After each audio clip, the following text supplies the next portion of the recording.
불로유가 떴는데도 침묵하는 메이저 언론. 불로유는 1년 넘게 국내에서 신인 허경영의 지지자들을 중심으로 체험이 이뤄졌다.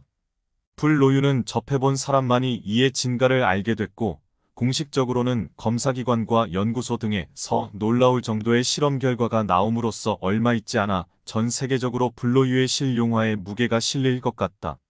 가뜩이나 불로유가 빈살만이 추구하는 노화 연구 및 불로장생의 대상이 되자 교수나 공직자들이 연구를 계속하는 등 관심을 보이는 경우가 많아졌고, 이를 노벨상과 연계하려는 움직임마저 보임에 따라 이제 불로유의 세계화는 시간 문제라 할 수 있다. 문제는 언론이다. 그간 불로유를 다룬 언론은 검경합동신문밖에 없다. 여타 언론은 나와 상관없다는 듯 입을 다물고 있다. 실로 안타까운 일이다. 신인 허경영의 발명품이라 서 다루지 않는 걸까? 허경영을 왜 멀리하는가? 그가 사기를 쳤나? 거짓을 일삼았나? 아무리 생각해도 이해가 가지 않는다. 허경영이 누구인가? 삼척동자도 안다.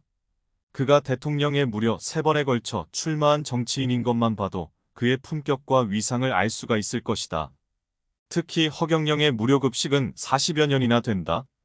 최근엔 기업가도 하기 어려운 무료급식을 매월 1억 3천여만 원의 사비를 들여가며 하고 있다.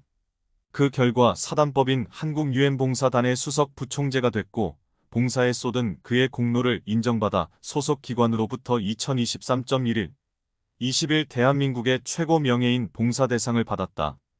이뿐만 아니다. 대기업가나 중소기업가도 아니면서 혼자 벌어 종소세 등 1년에 내는 세금만 해도 무려 100억 원에 가깝다. 그럼에도 불구하고 메이저 언론은 약속이나 한 듯 이에 대해 침묵으로 일관하고 있다. 사회적 기둥인 언론이 어찌 이럴 수가 있는가? 허경영의 업적은 이루 헤아릴 수가 없다. 그 중에서도 가장 혁혁한 것은 인류에게 크게 이바지할 완전식품인 불로유의 출현이라 할 수 있다. 허경영이 정치인이기 때문에 정치적인 면은 그렇다 쳐도 그가 내놓은 불로유는 경제적인 측면에서 반드시 고려돼야만 한다. 불로유가 사회적으로 이슈화가 되고 있으면 언론으로선 다루는 것이 상식이 아닌가. 민주주의의 꽃이라는 언론이 이 일에 팔짱을 끼고 있다니 말이 안 된다. 언론의 자세에 대해 스스로 낙담을 하고 있는 사이 우연의 일치인지는 몰라도 인터넷을 통해 기레기 특징 2023.1일 14일한 제하의 글을 마주하게 됐다. 공교롭게도 기레기가 왜 생기는가에 대한 글이 이 속에 들어 있었다. 이의 내용에 의하면 기본적으로 언론의 사명은 현장을 취재해서 현재 일어나고 있는 일들을 정확하게 취합한 뒤에 팩트 체크를 거쳐서 뉴스 소비자들에게 정보를 제공하는 것이지만 한국 언론은 취재를 제대로 하지 않는다. 라며 꼬집고 있었다. 취재를 하지 않는다는 것만으로 기레기란 소리를 듣는다면 언론으로선 얼마나 억울할까.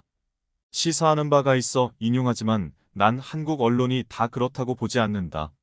왜냐하면 기사를 잘 다뤄 독자들의 관심을 끌게 하는 언론도 있기 때문이다. 여기서 한 가지 짚고 넘어가야 할 것은 언론의 차별성이다. 언론이 나서지 않는다 하여 불로유가 빛을 보지 못할까마는 누구는 되고 누구는 되지 않는다는 이분법이 있는 한 언론을 보는 눈이 달라질 수밖에 없다. 상대가 누구든 기사거리가 되면 가릴 것 없이 다루는 것이 원칙이다. 이게 언론의 사명이자 기능이 아닌가. 허경영은 언론에서 지금까지 배제돼 왔다. 대부분의 언론이 왜 그에게만은 가혹한가? 선 거철만 되면 여론조사에서 빼는 게 상례였고 그의 선행마저 철저히 무시해왔다. 정치적으로 참신한 지도자이자 깨끗한 인격체인 그에게 이럴 순 없다. 언론에서 가끔은 특종 기사를 내보낸다. 어떤 것이 특종일까? 특종이란 말 그대로 신문 방송 보도국에서 주목할 만한 기사나 뉴스를 내보내는 것을 말하지 않는가. 우유는 기간이 지나면 무조건 썩는다. 지금까지 우린 그렇게 알고 있다. 그런데 우유로 만든 불로유가 영구적으로 썩지 않고 식품 내지 의약품으로서 각광을 받을 정도면 언론에서 다뤄야 할 특종감이 아닌가. 지금은 불로유의 세상이다. 많은 사람이 이를 선호하고 있다. 이렇듯 경천동지할 불로유가 세상에 나왔음에도 핵심 언론은 하나같이 일체 말이 없다. 언제까지 침묵을 계속할 것인가? 흠집이 나오지 않으니 나올 때까지 지켜보겠다는 것인가? 알다가도 모를 일이다. 거듭 말하지만 썩을 것이 썩지 않는다는 자체만으로도 특종이다. 이것이야말로 그것이 알고 싶다. 라던가 세상에 이런 일이라는 프로의 대상이 되고도 남는다. 블로유가 선을 보인 이후 그동안 많은 체험 사례가 나왔다. 그러나 어떤 부작용도 나오지 않았다. 개중엔 트집을 잡으려고 발버둥을 친 사람도 덜어 있었다. 하지만 흠잡을 데가 없었다. 블로유는 우주시대를 이끌어갈 식품으로서 해외 토픽감이다. 해외 교포들 사이에서도 블로유가 좋다며 이구동성으로 환호하고 있다. 블로유는 나라 경제를 살릴 로열박스다. 블로유에 의해 창출되는 로열티는 국민에게 돌아간다. 허경영이 18세 이상의 하나여 생계비와 국민배당금 지급 운운한 것도 이와 무관하지 않다.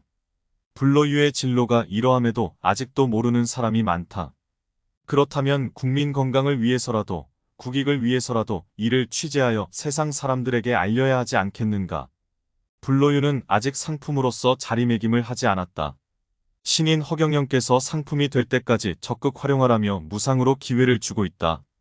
얼마나 고마운 일인가.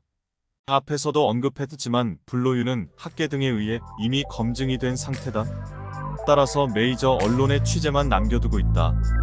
김차웅 검경합동신문 논설위원.